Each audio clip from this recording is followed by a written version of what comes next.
Saskatchewan's opposition leader has asked the premier to recall the legislature. Carla Beck says the tariff threat from the U.S. is grounds for an emergency session. She has called for the provincial government to cease ordering U.S. alcohol as well. And she wants to see the province prioritize Saskatchewan and Canadian companies for contracts. To discuss this and the tariffs, Carla Beck joins us now in studio. Good morning, Carla. Good morning, Adam. So, Carla, what was your reaction to the 30-day pause announcement by President Trump and Prime Minister Trudeau?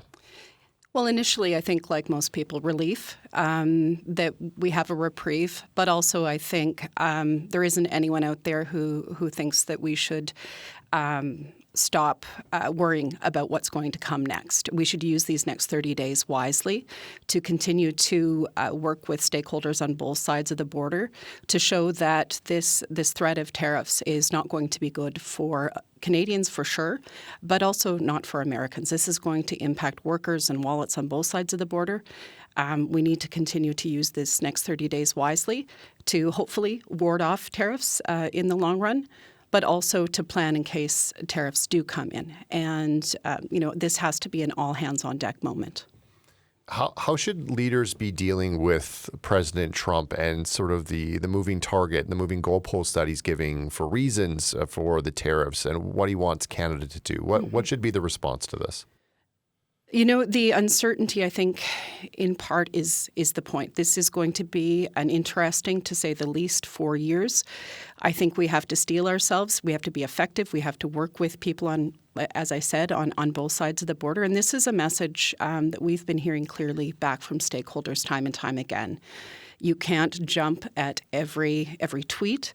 There has to be an effective all Team Canada, Team Saskatchewan approach to this. And as I said, working with those who have the president's ear on the other side of the border, taking this message directly to American consumers. I'm afraid that what this is going to do to Canada isn't going to be persuasive with this administration. This has to be about making that message clear taking that message to Americans, and there already are Americans who are speaking out, be that the American home builders, talking about how this is going to impact costs to build homes in the U.S., or American farmers who know that they need Canadian potash to be able to grow what they need to grow this year. We need to continue to bring that message and to be firm and strong, as well as look at what we need to do should the tariffs come in, looking for other markets, looking for buy local options, looking at how we procure services, especially in public contracts here at home. I think all of that has to be on the table. You've been talking about sort of this Buy Saskatchewan or Made in Saskatchewan approach to government contracts. Mm-hmm. Is that easier said than done? Is that difficult, or can we flip a switch and do that at the government level? This is something we've been calling for well before this latest threat of tariffs from the American government. This is as simple as this. When we're spending public dollars on public infrastructure, we should be looking at getting the best value for those dollars, making sure that it's contributing to Saskatchewan jobs, that we are spending dollars here at home, not about putting walls up, just looking at best value when we're spending those dollars. We've seen steel contracts go to a Mississippi company, for example. We've seen a tire processing contract go to a California company. We've thought for a long time that we need to prioritize Saskatchewan jobs, Saskatchewan companies. I'm glad to hear now that perhaps the Premier understands that this is important as well, because this isn't what we've been doing here in Saskatchewan under this government, and I think that needs to change. We've seen other premiers announce pulling American booze, alcohol off of the shelves in response to this. I asked Premier Moe about this yesterday. He said that would be kind of a symbolic gesture because it wouldn't have a major impact on these companies in the U.S. What's your reaction to that? Something that you've called for the government to do? It was something that we called for when it looked like the tariffs were coming in. And we've heard this from stakeholders as well. This has to be about all tools in the toolbox, leveraging all relationships. It may be symbolic, but this is something that we've seen be effective before when it came to threat of tariffs.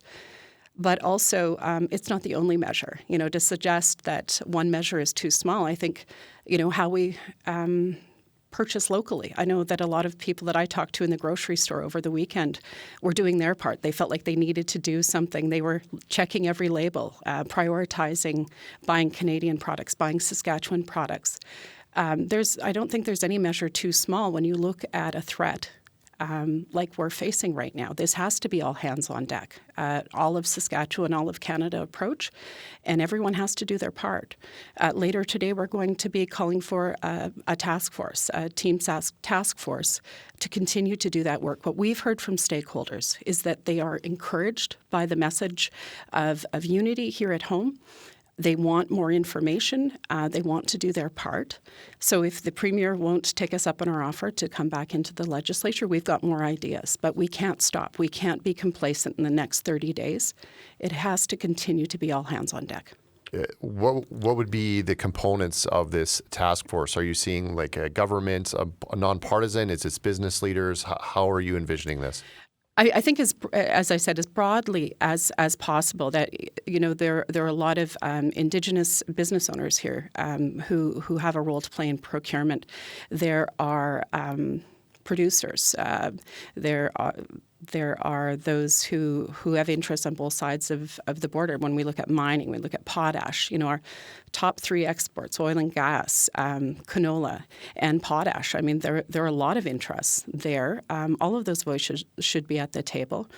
And again, leveraging every tool that we have, whether that's relationships with those in the U.S., whether that is looking at expanding trade markets within Canada, or looking at other markets, improving access to exports.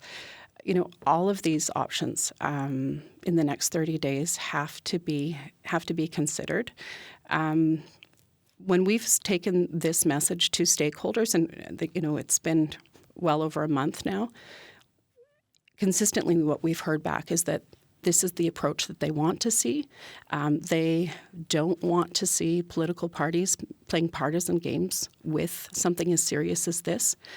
And while they understand there will be things that we will need to fight about, they're asking us to continue a Team Saskatchewan approach, and that's what we're committed to, continuing to bring their voices forward, continuing to do our part. To ensure, as best we can, that A, we don't see these tariffs in 30 days, or at the same time also preparing for the case if we do see these tariffs. So that's what we've been focused on, and bringing those voices forward. I hope the Premier takes us up on it because, as I said, this has been a message that's been very well received by stakeholders, whether that's at the grocery store or at tables with some of our major exporters. When it comes to that emergency session that you pitched, when I asked the Premier about that, he said, that the session will be starting, in a few weeks. And in the meantime, he's planning to go to Mexico and to the U.S. to advocate on behalf of Saskatchewan. What would you like to see out of those meetings? What concrete measures do you think the Premier can come away with? I know in the past, when the government takes some of these trips, that you've been critical of what you're getting bang for your buck, let's say. What do you want to see the Premier come away with these trips to the U.S. and Mexico in the next couple of weeks here? The criticism or the goal has to always be effectiveness. Whether that's trade missions, which we don't condemn in any way, but I think we always have to look at the effectiveness. Ultimately, I would encourage, and I have before during this period, the Premier to use all relationships that he has, that his cabinet ministers, that his MLAs have, as we've been doing, to take that message directly to Americans, take that message directly to decision makers. I would expect that's what he would do. That's what we'll continue to do. Continue to leverage all relationships, perhaps travel down to the U.S. and take that message directly to, whether that's Iowa or Illinois or Texas. This is what we all should be doing right now. Another thing that you've brought up as a party recently is the Bunge-Viterra merger and having some concerns and questions about that and wanting the government to step in, intervene. What are your concerns about that merger? Well, the concerns, and this goes back to last year when we saw a report out of the U of S show that with the decreased competition that we're going to see should this merger go through, up to over $700 million could be on the line for producers here in Saskatchewan. We've seen concerns both before at that same time last year from the conflict of interest or competition commissioner, and post deal when some of the details of that deal were tabled. Those concerns continue. This is about concerns about access to market as well, with a minority share in G3, for example. We've heard producers since the announcement of the merger come out and state, as we have, that their fears going in to this merger were not allayed. We have over 200 head office jobs right here in Regina, as well as many other jobs that are on the line here, in addition to almost $800 million in potential costs for producers at a time when, frankly, no one can afford that kind of a hit to the bottom line. It's been honestly surprising to me that we haven't heard anything from the government on this. This is a threat to producers here in this province, and I would expect that I understand we're all busy right now, but this shouldn't go without comment, without action from our provincial government right now. We've heard producer groups speak out, and rightfully so. An $800 million hit is devastating even before we look at the tariffs and everything else that's going on. Carla, thanks so much for your time today. We appreciate it. Thanks, Adam.